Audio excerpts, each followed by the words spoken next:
እድል እየሰጠሁ ነው ሚስተር ጄምስ። ታሪካችን የሚጀምረው የብረት ፋብሪካ ሰራተኛና የቀድሞ እስረኛ በነበረው በጄንሰን ጄምስ ነው። እሱም ካለበት አስከፊ እውነታ ጋር ይጋፈጣል። የሚሰራበት የብረት ፋብሪካ ያለምንም ክፍያ ሊዘጋ ነው። በዚህም የተነሳ በሰራተኞቹ መካከል ከፍተኛ ቁጣ ይቀሰቀስና ከፋብሪካው ውጪ ተቃውሞ ይጀምራሉ። ውጥረቱ እየጨመረ ሲሄድ ረብሻ ተቆጣጣሪ ፖሊሶች በቦታው ደርሰው ወዲያውኑ በኃይል እርምጃ መውሰድ ይጀምራሉ። ጄምስ የሥራ ባልደረቦቹ ሲደበደቡ ሲያይ ዝም ብሎ ማየት አልቻለም። እሱም መሃል ገብቶ መዋጋት ይጀምራል። በዚያ ውከት ውስጥ በርካታ ፖሊሶችን ጥሎ ካመለጠ በኋላ ወደ ቤቱ ይሮጣል። ቤት ሲደርስ ቀኑ መሽቷል። ሚስቱን ሰላም ብሎ ሕፃን ልጃቸውን ለማየት ወደ ላይኛው ፎቅ ያመራል። ነገር ግን ፊቱን የሸፈነ ነፍሰ ገዳይ ቀድሞውና ወደ ቤቱ ገርጎ እንደገባ አላወቀም ነበር። ነፍሰ ገዳዩ ምቹ አጋጣሚውን በመጠቀም የጄምስን ሚስት በኩሽና ውስጥ ይገድላታል። ጄምስ ወደ ታችኛው ፎቅ ሲመለስ ገዳዩ ከጀርባው አድብቶ እያጠቃውና ራሱን እስኪያስተው ድረስ ይመታዋል። ከመሄዱ በፊትም ገዳዩ ወንጀሉን በጄምስ ላይ ለማሳበብ ሲል ግድያ የተፈጸመበትን መሳሪያ በጄምስ እጅ ላይ ያስቀምጥለታል። በፍላጎትም ተሳልቆበት ይሄዳል። ከአፍታ ቆይታ በኋላ ጄምስ በፖሊስ መብራቶችና ሳይረን ድምፅ ይባንናል። ፖሊሶቹ በሩን ሰብረው በመግባት ባልፈጸመው ወንጀል በቁጥጥር ስር ያውሉታል። ከ6 ወራት በኋላ ጄምስ ተርሚናል አይስላንድ ውስጥ የሚገኝ እስር ቤት ይዘዋወራል። እዚያ ሲደርስ ግን ምንም አይነት መልካም አቀባበል አልተደረገለትም። ዘበኛው ኦልሪክ ሌላኛው መኮንን እንዲደበድበው በመፍቀዱ በፊት በሚቀዘቅዝ ውሃ አጠምቀዋል። በመቀጠልም ሊፈትኑት በጉጉት ወደሚጠባበቁ 3 ጨካኝ እስረኞች ወዳሉበት ክፍል ይወሰዳል። ከሰዓታት በኋላ ኦልሪክ ጄምስ ተደብድቦና ተስፋ ቆርጦ ለማየት ተመልሶ ይመጣል። ነገር ግን ያገኘው የጠበቀውን ሳይሆን 3ቱም የክፍሉ እስረኞች ተደብድበው ራሳቸውን ስተው ወድቀው ነበር። በማግስቱ ጠዋት ጄምስ ወደ እስረኞቹ የመመገቢያ አዳራሽ ሲገባ ወዲያውኑ የሁሉንም ትኩረት ይስባል።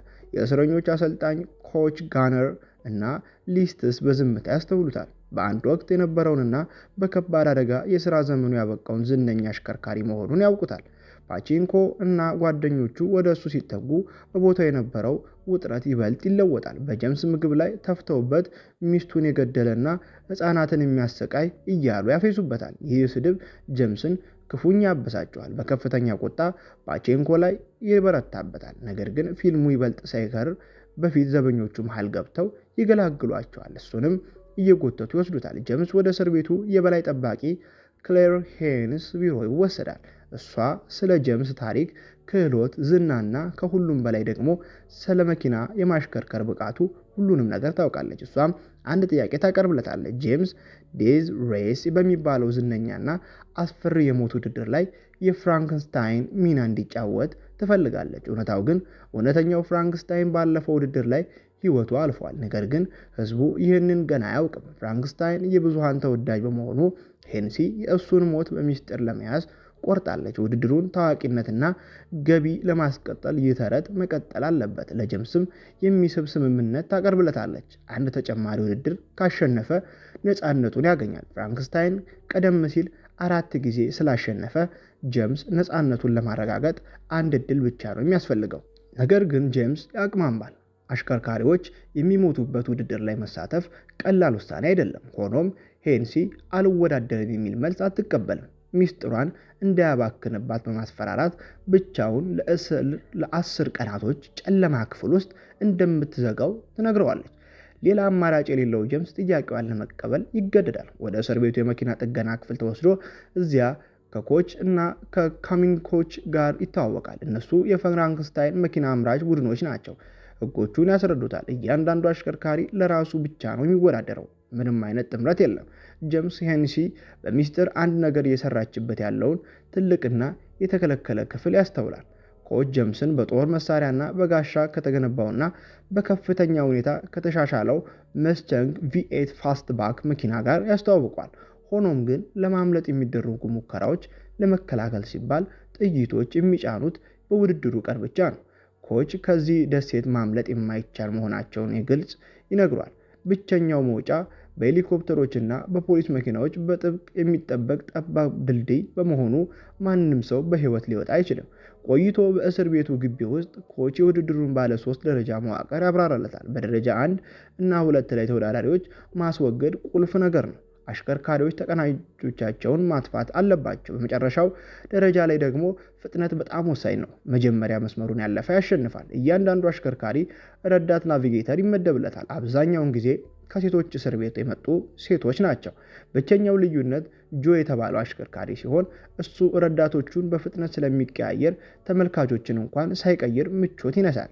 ሊስትስ ስለ ዋና ዋና ተወዳዳሪዎች ሲነግረው ጄምስ በጥሞና ያዳምጣል። የመጀመሪያው 14K የተባለው ጨካኝ የቻይና ቡድን ትራይድ አባል ሲሆን ያልተጠበቀና ታሪክ ያለው በጣም ታዋቂ ወደ እስር ቤት ከመግባቱ በፊት ከኤኤምቲ ዩኒቨርሲቲ የተመረቀ ነበር። በመቀጠል ሄንሲን የሚያመልከው ሄክተር ግሪም የተባለ እውነተኛ የአእምሮ በሽተኛ አለ።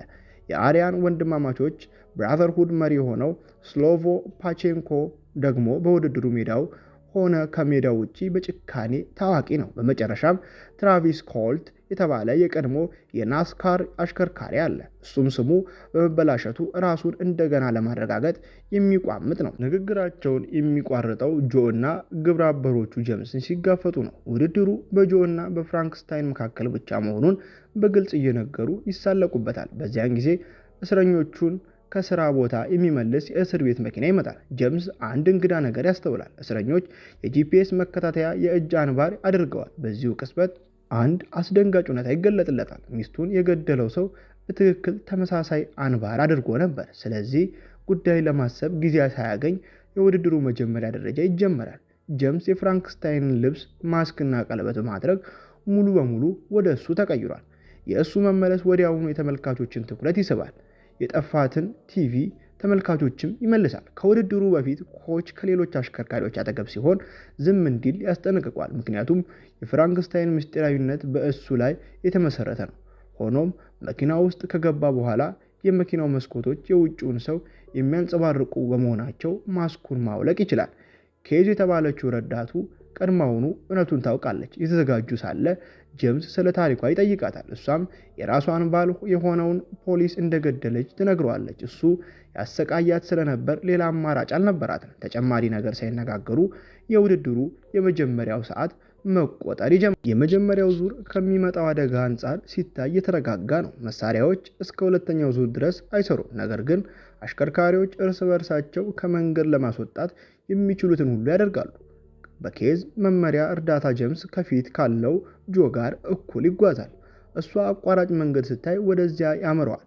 ይህም መሪነቱን እንዲይዝ ያስችለዋል። ሁለተኛው ዙር እንደተጀመረ ሄንሲ ጋሻዎችን እና የጦር መሳሪያዎችን ተንቀሳቃሽ የሆኑ መሳሪያዎችን ያንቀሳቅሳል። አሁን የአሽከርካሪዎች የውጊያ ስርዓታቸውን ለማንቀሳቀስ በአራቱም ጎማዎች ልዩ የሆኑ የብረት ክዳኖች መርገጥ አለባቸው። ውድድሩ ወደ ሙሉ ጦርነት ሲቀየር ሁከት ይፈጠራል። ውድድሩን ይበልጥ ለማክረር ሲባል ሄንሲ በመንገዱ ላይ ስልታዊ መሆን መልኩ የተቀመጡትን የሞት ጭንቅላት የተባሉ ጉዳይ ወጥመዶችን ታስረጫለች። ግሪም በመጀመሪያ ከእነዚህ ወጥመዶች ይጠቀማል። ሌላውን አሽከርካሪ ወደ ወጥመዱ በመግፋት ወዲያውኑ ይገድለዋል። በመቀጠልም በጆ መኪና ላይ ዘይት በመርጨት ፍጥነቱን እንዲቀንስ ያደርገዋል። ነገር ግን ግሪም ራሱ ብዙ አይቆይም። 14K በእሱ ላይ ሚሳኤል በመተኮስ መኪናውን ከመንገድ ያስወጠዋል። እሱ ከመኪናው ሲወጣ ጆ ያለምንም ማቅማማት በልጁ ባለው ላይ ነድቶ በሚሄዱ ህይወቱን ያጠፋለታል። ጄምስ የመኪናውን መሳሪያዎች ለማንቀሳቀስ ቢሞክርም የማሽን ጠመንጃው በጣም አስከፊ በሆነ ሰዓት ላይ ይበላሻል። ኬዝ ሳታቅማማ ውድድሩ ከፍተኛ ፍጥነት ላይ ያለ ጠመንጃውን ለመጠገን ወደ መኪናው ፊት ለፊት ትወጣለች። የተኩስ እሳት ቢዘንብባቸውም የጄምስ ጥንቁቅ አሽከርካሪነት በሰላም እንድትቆይ ያደርጋታል። በፍጥነት ወደ ወንበሯ ትመለሳለች። ወደፊትም ይገሰግሳሉ። ውጊያው ይበልጥ እየተፋፋመ ይሄዳል። ጄምስ ከኮልት የመከላከያ ወጥመድ ለመጠቅ ቢችልም ልክ እንደ እውነተኛ ፍራንክስታይን ሁሉ ምንም አይነት የመከላከያ ስርዓቶችን አይሰሩም። የጀርባው ጋሻ በከባዱ ተኩስ ምክንያት በፍጥነት እየተሰባበረ ይሄዳል። አስተሳሰብ በመጠቀም ጄምስ አደገኛ እቅድ ያወጣል። ኬዝን የናፖልም ጋኑን እንድትፈታውና በጭኗ ላይ እንድትቀመጥ ይነግራታል። በተስተካከለ ሰዓት ወንበሯን ወደ ላይ ይወረውረዋል። ይህም ጋኑን ወደ ኮልት መኪና እንዲበር ያደርገዋል። ጋኑ በኮልት መኪና ላይ ሲጋጭ ኬዝ የመኪናውን ላይተር በመወርወር ያነደውና መልካም ገና ትለዋለች። ናፖሉም ይቀጣጠልና የኮልትን መኪና በእሳት ያጥለቀልቀዋል። እሱ ከውድድሩ ሲወጣ ጄምስ አሁን ከጆ ጋር ፊት ለፊት ይጋፈጣል። በድንገት ግን አንድ ነገር ትኩረቱን ይስበዋል። ከፊት የሚነዳው ፓቼንኮ አንድ የታወቀ የእጅ ምልክት ያሳያል። ይህ በትክክል ሚስቱን ከመግደሉ በፊት ያሳየው ምልክት ነው።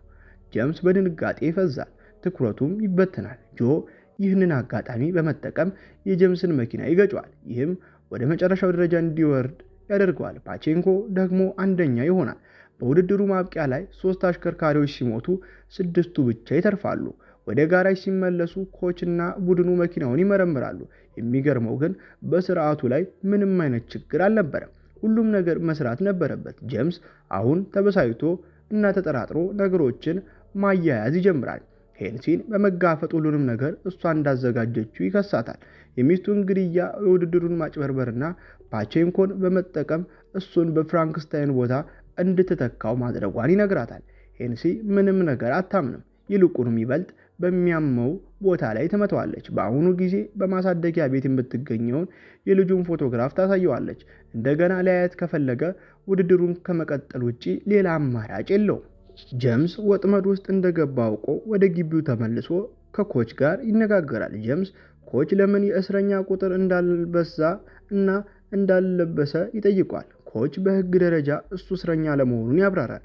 ቅጣቱ ከ3 ዓመት በፊት አብቅቷል። ሆኖም ግን በእስር ቤት ውስጥ ብዙ ጊዜ ስላሳለፈ የውጭው ዓለም ለእሱ እንደ ቤት አልተሰማውም።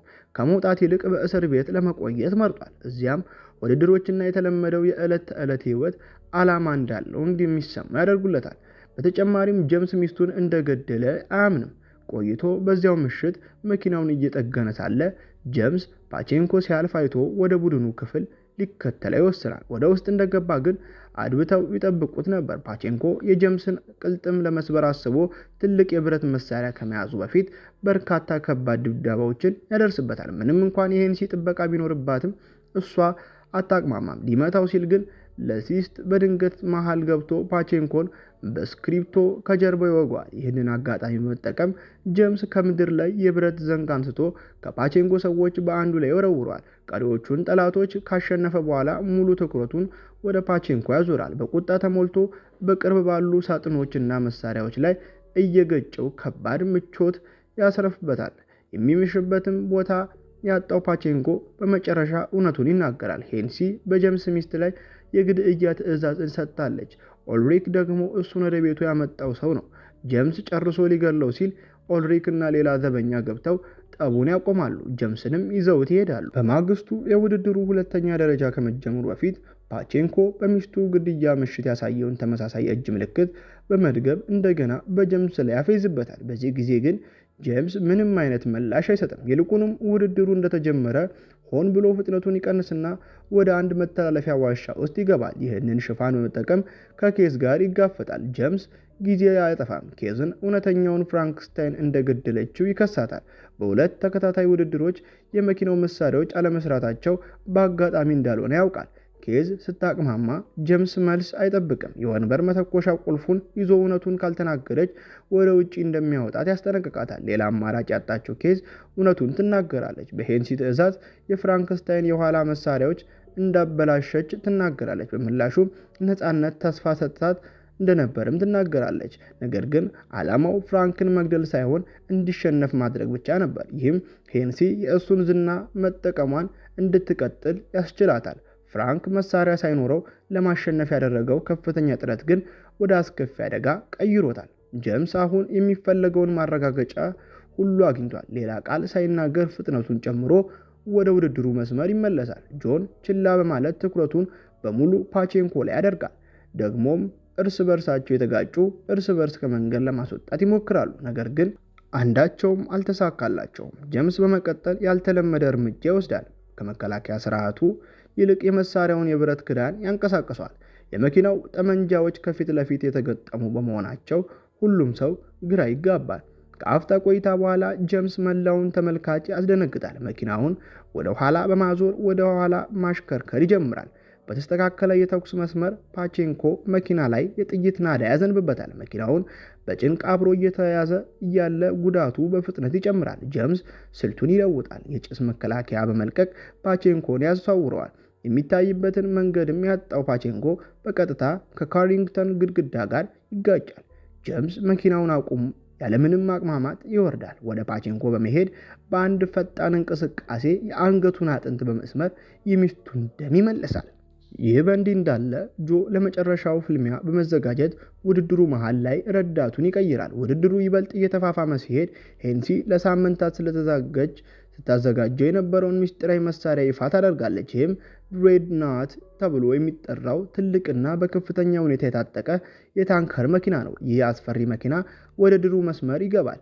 የእሱ ግዙፍነትና የተኩስ ኃይል ሊቆም የማይችል ያደርገዋል። በመንገዱ ላይ ያለውን ሁሉ በመጨፍለቅ ሁለት ትናንቅ አሽከርካሪዎችን ወዲያውኑ ያጠፋቸዋል። ከሌሎች መኪናዎች በተለየ መልኩ ድሬድናት ምንም አይነት የመንገድ ገደብ የለበትም። አልፎ ተርፎም ሕንፃዎችን ቆርጦ እንዲያልፍ ተፈቅዶለታል። ይህም ከውድድሩ ፊት ለፊት እንደገና እንዲታይ ያደርገዋል። ውድመቱ በሚቀጥልበት ጊዜ የ14K ረዳት ቀጣዩ ኢላማ ይሆናል። ድሬድናት በመንገዱ ላይ ያሰቃዩዋል። በመቀጠልም መኪናውን በሰንሰለት በማሰር በእሳት እስኪቃጠል ድረስ ያለማቋረጥ ይተኩስበታል። ጄምስና ጆ ብቻ በቀሩበት ሁኔታ ያለ እቅድ ማሸነፍ እንደማይቻል ይመስላል። ይህንን የተረዳው ጄምስ ከሊስትስ ጋር ይገናኛል። የመንገደኛ ወይም የመገናኛ መሳሪያዎችን ከጆ መኪና ጋር ያያይዘዋል። ሁለቱም አሽከርካሪዎች በድሬድናት ላይ በጋራ ለመስራት ይስማማሉ። ከሁለቱም በኩል ያከቡታል።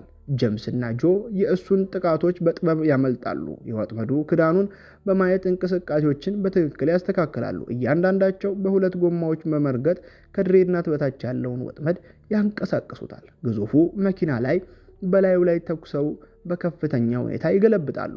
ሙሉ በሙሉ ይቆማል። ድሬድናት ከጠፋ በኋላ ሁለተኛ ደረጃ ያበቃል። አሁን ለመጨረሻው ውድድር ጄምስና ጆ ብቻ ቀር ቆይቶ በዚያው ምሽት ጆ በጋራጅ ውስጥ ወደ ጄምስ ይቀርባል። በጥንቃቄ የሚመለከተውና ድምፁ ከፍራንክ ጋር በጣም እንደሚመሳሰል ይነግረዋል። ይህ በእንዲህ እንዳለ ሄንሲና ኦልሪክ ጄምስ ከመጨረሻው ውድድር በህይወት መውጣት እንደሌለበት ይወስናሉ። በማግስቱ የመጨረሻው ደረጃ ከመጀመሩ በፊት ሄንሲ ስለ ውድድሩ የመጨረሻ ዓላማ ንግግር በማድረግ የሁሉንም ሰው ትኩረት ትስባለች።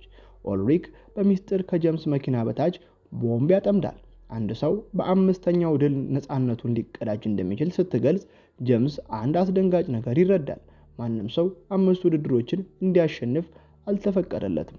ጉዳዩ ስለ ድል አልነበረም። ውድድሮች ሁልጊዜ ማንም አሽከርካሪ እንዳይመልጥ ወይም እንዳይጠፋ ተደርገው የተደራጁ ነበሩ። ኮች የጄምስን መረዳት ሰምቶ ከግሪም ሞት ቪዲዮ ላይ አንድ ቁልፍ ዝርዝር ያሳየዋል። ይህም አንድ ሐሳብ ይጨርበታል። ጄምስ ወዲያውኑ ለሊስት መኪናው ውስጥ ግማሽ ጋሎን የሚይዝ ተጨማሪ የነዳጅ ማጠራቀሚያ እንዲገጥምለት ይጠይቃል። በመቀጠልም ለመጨረሻው ትብብር ሐሳብ ለማድረግ ወደ ጆ ጋራጅ ያመራል። ጄምስ ወደ ፍራንክስታይን ልብስ ሲቀየር ሄንሲ የነፃነት ወረቀቱንና አዲስ ጥያቄ ይዛ ትመጣለች። ዛሬ ካሸነፈ እንዲወጣ አትፈልግም። በእስር ቤት ቆይታ የፍራንክስታይንን ታሪክ እንዲያስቀጥል ትፈልጋለች። እንደሱ ያለ የቀድሞ እስረኛ ለልጁ መልካም ሕይወት ሊሰጥ እንደማይችል ትናገራለች። በውድድሩ ውስጥ መቆየቱ የእሱ ታላቅ የፍቅር መገለጫ እንደሚሆን ትገልጻለች። ጄምስ የነፃነት ወረቀቱን ምንም ቃል ሳይናገር ተቀብሎ በኪሱ ውስጥ ይከተዋል።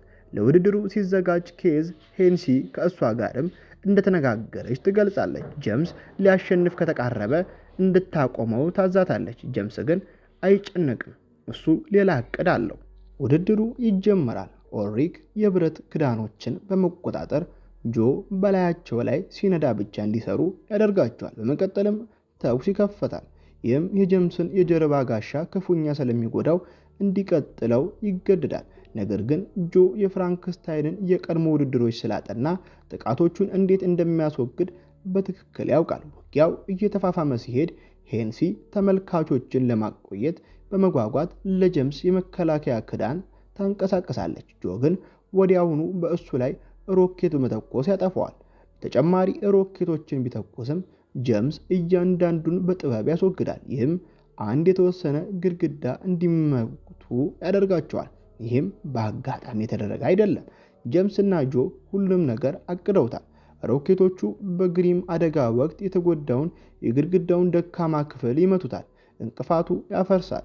ይህም ትልቅ ቀዳዳ ይፈጥራል። ለድል ከመወዳደር ይልቅ ጄምስ እና ጆ እውነተኛ እቅዳቸውን ይፈጽማሉ፣ ከእስር ቤት ማምለጥ። ይህም በሄንሲ በተጨበረበረው ስርዓት ላይ ያደረጉት የመጨረሻው የአመፅ ተግባር ነው። ሄንሲ በከፍተኛ ቁጣ የቀጥታ ስርጭቱን ታቋርጣለች።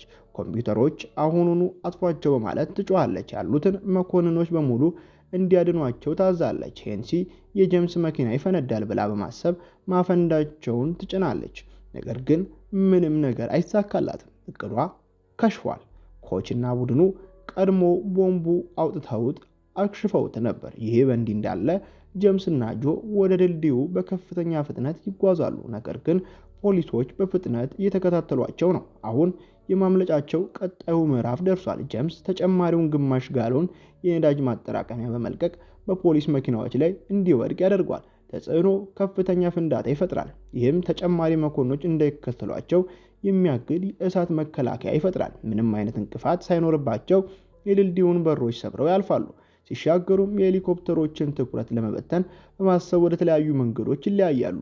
እቅዱ ይሳካል። ሄሊኮፕተሮቹ ጄምስን እንደ ዋና ኢላማ በመቁጠር በእሱ ላይ ያተኩራሉ። በእስር ቤት ውስጥ ኬዝ በእቅዱ የመጨረሻ ክፍል ላይ ጄምስን ለመርዳት ትወስናለች። ይህ ለባሏ ለፍራንክ ያለባት ዕዳ ነው። የነፃነት ወረቀቷ ቀድሞውኑ በእጇ ስላለ የምታጣው ነገር የለም። ጄምስ ከፊት ለፊት ያሉትን የግንባታ ክሬኖች አይቶ አጋጣሚውን ይጠቀማል። ከመኪና ውስጥ ዘሎ በመውጣት በደመና ውስጥ ይጠፋል። አሁን በአሽከርካሪ ወንበር ላይ ያለችው ኬዝ መንዳቷን ትቀጥላለች። ከአፍታ ቆይታ በኋላ ሄሊኮፕተሮቹ መንገዱን በእሳት ግድግዳ በመቁረጥ እንድትቆም ያስገድዷታል። የፍራንክን ልብስና ማስክ ለብሳ እጆቿን ወደ ላይ በማንሳት እጅ ትሰጣለች። አሁን እሷ ፍራንክስታይን ናት። ይህ መጣመም ሁሉንም ሰው ግራ ያጋባል። ባለስልጣናቱ እውነተኛውን ፍራንክስታይን እንደያዙ ያምናሉ። ይህም ጄምስ እንዲያመልጥ ያስችላቸዋል። ኬዝ ተይዛ ወደ እስር ቤት ትመለሳለች።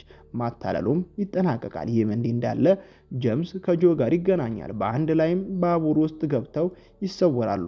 በተርሚናል አይላንድ እስር ቤት ኦልዲክ የቲቪ ተመልካቾች ቁጥር በከፍተኛ ሁኔታ ሲጨምር ይመለከታል። ሌላ አስደሳች ውድድርን ከሚያከብሩ ስጦታዎች ጋር እንኳን ደስ አሎት የሚል መልእክት ያደርሰዋል።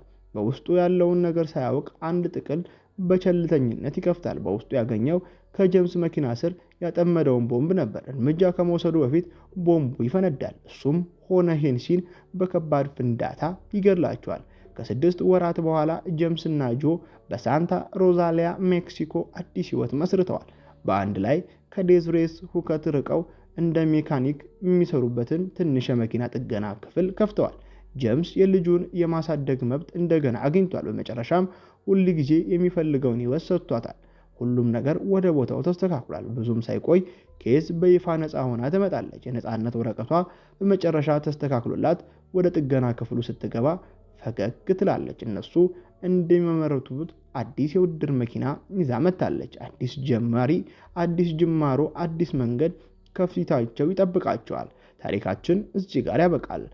ታሪኩን ከወደዳችሁት ላይክ፣ ሼር፣ ሰብስክራይብ ማድረጋችሁን አትርሱ። እኛ ትዕይንት ሪካፖች ነበርን። ኮሜንት ላይ አዳዲስ ፊልሞችን እንድንተረጉ የምትፈልጉትን ማስቀመጡን አይርሱ።